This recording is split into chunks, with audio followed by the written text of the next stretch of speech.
Babalik ka rin, babalik ka na. Mga dati mong mga alaala, kamustahin ang mga barkada, para balikan ng iyong pamilya, para balikan mga nakaraan, mga sandaling hindi tayo nagkita. Kamusta na dyan, ano ng balita? Magaganda ba yung mga bagong hita? Sa tagal ng panahon na di nakauwi, ang dami na siguro mga bago dyan uli, na hindi ko naabutan nung ako ay umalis. Trabaho ang inuna para lang maialis ang pamilya ko sa kahirapan sa Pilipinas. Kaya ang aking gutom ay sadyang pinapalipas. Tinitiis ang bawat sandali ng kalamputan, na di kasama ang pamilya ko sa tagiliran. Iniwan ng lahat, ngayon nandito sa tate.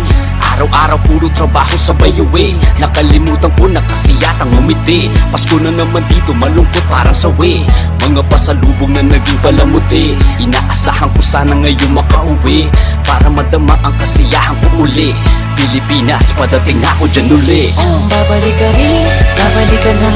Mga dati mong mga alaala, kamustahin ang mga barkada, para balikan ng iyong pamilya, para balikan mga nakaraan, mga sandaling hindi tayo nagkita. Kamusta na dyan, ano ng balita? Magaganda ba yung mga bagong hita? Balikan ng mga dating ginagawa, di naman sakado pang walang ginagawa. Di nagpagurang ko ay biglang mawawala. Makita ko lamang ang inyong mga mukha. Kahit nasa ka man, Pilipino ka pa rin.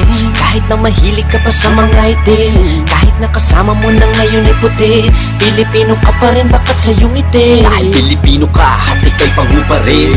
Kahit na akala mo ikaw ay citizen, kahit nagpupumilit ka pa ng mag-Ingles, huwag mo nang tuloy dahil kami naiinis. Dati sa Pinas, isa ka lang tagawalis, sa kahit na bata ka pa sa Pinas umalis. Sa Pinas nagkaroon ng unang mong galis, mananatili sa iyong katawan na may batis. Babalik ka rin, babalik ka na. Mga dati mong mga alaala, kamustahin ang mga barkada, para balikan ng iyong pamilya, para balikan mga nakaraan, mga sandaling hindi tayo nagkita. Kamusta na dyan, ano ng balita? Magaganda ba yung mga bagong hita? Last time I went back, 2003, fools that I used to know are now OGs. Street food vendors on the sidewalk, mga chismosas on the sidewalk.